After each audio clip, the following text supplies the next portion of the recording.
Hey everybody, my name is Betty, or you can also call me Tennille. Um, I have been the one who has been posting for help for Angie and Kayla, and who are my cousins. As you know, Angie and Kayla lost their trailer to a fire about 2 weeks ago. Angie is in her late 40s. She does have multiple sclerosis and Graves' disease. We did confirm that with her doctor. My mother was able to sit in on some doctor appointments, and we were able to get, proof of all that. Kayla is an amputee, and not only an amputee, but her other foot, she's having some really big issues with it. She cannot be on it very long at all. She's had multiple surgeries, and I think due to the prosthetic leg, not really, it's out of date. I think it may be causing some more problems for her second foot. TennCare is supposed to have been working on this for 2 years, but everyone knows what TennCare is about. These two ladies have been living on basically a $600 to $700 income for quite some time, which would be Kayla's disability income. So Kayla bought this trailer with her disability money, and a few years down the road here it burns down. And my mother asked me a couple times to help, and I sort of just kind of, I wasn't quite able to.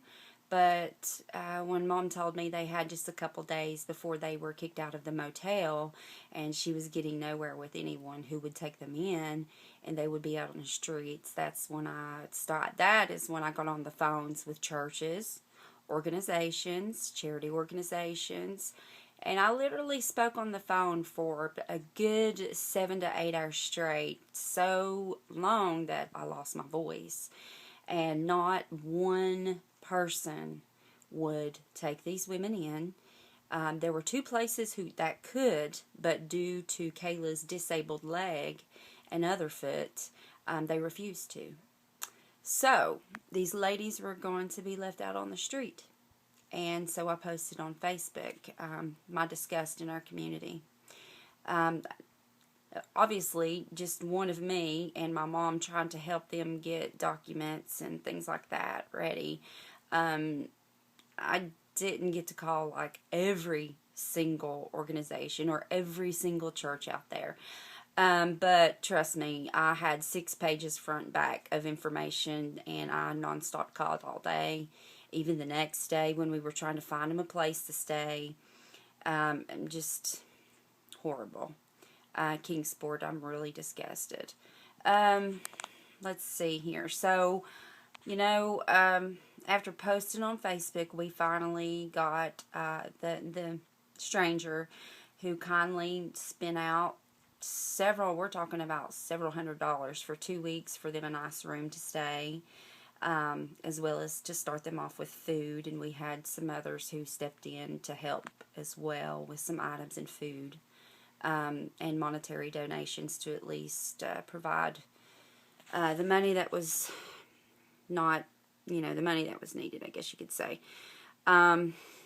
So, anyhow, at the last minute, yes, we did find them a place to stay. I see that day that the man agreed to pay the 2 weeks.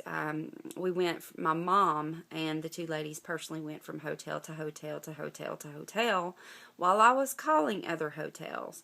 And not 100% of them, but the ones that were reasonable in pricing and the ones that actually they could afford, would refuse them due to kicking them out during race week because we could not afford to pay race week prices. So, Bristol race week people, shame on you who are owners of this, and shame on you business people of Kingsport, business leaders, whatever. Shame on you all for letting 2 disabled women being rejected from motels due to increased price rates during Bristol race week. And please excuse my jaw. It's all numb the whole past year and a half, so it's hard for me to speak. But anyways, At last minute, we did get them a place to stay that was very clean, very nice, did have a kitchenette, so they are being taken care of. My mother visits them once or twice daily. I have visited them, spent several hours with them just to make sure things are, going along okay, and that they're healing, I guess you could say. So for now, basically on this fund site, I've listed as best as I can under all the things that I'm dealing with myself and everything, their needs, what they do have, and other things if you would read. And to those who have donated, who've gave, who've messaged, even thought good thoughts for these people. Come on, people. It's all about what comes from the heart and the thought. Doesn't matter if you have money. Doesn't matter. If you're thinking good thoughts for these people and sending them well wishes, that's what matters. Of course, things that have been donated have been direly needed, and trust me, they have all been used. And we've kept everything at a minimum because I don't believe in over-helping. I believe in helping someone get back on their feet and then letting them, create their life anew.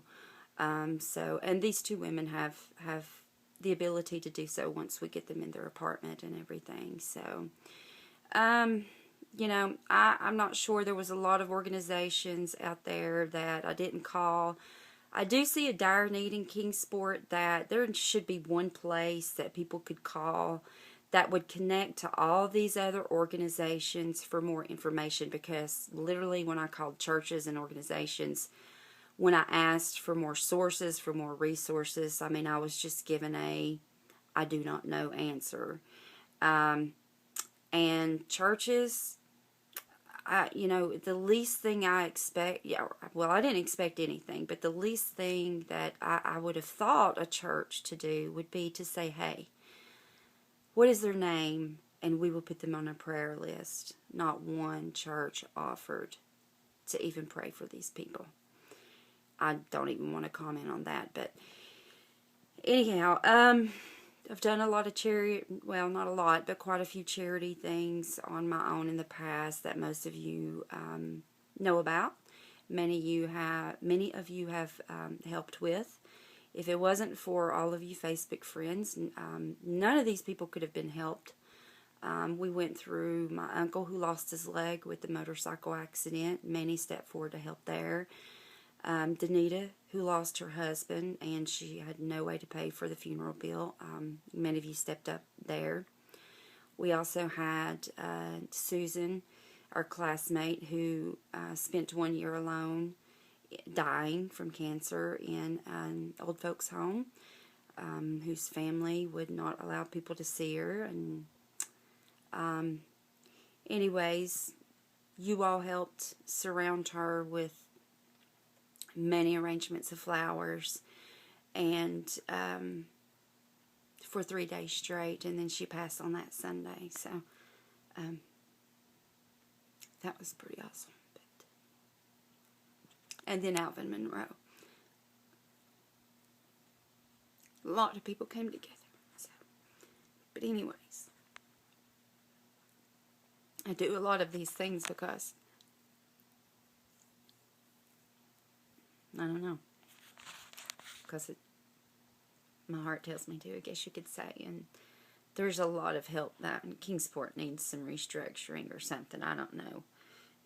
We need to get our crap together, let's say. And there needs to be more help for disabled people out there. So, honestly, to all you Facebook people out there who don't even know me, and I don't know you, who have helped in the past, who are helping now, I just give you one huge applause, or applaud.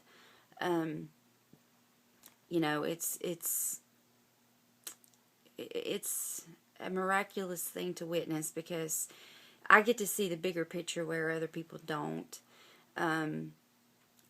So I'm blessed just to see. I'm just a voice, people. I'm just a voice. It takes people to get involved, and I'm just a voice. And all you people who do for others are the ones who make each of these things that I voice out to you all for help. You all are the ones that make this happen, not me. You all are the angels out there, not me.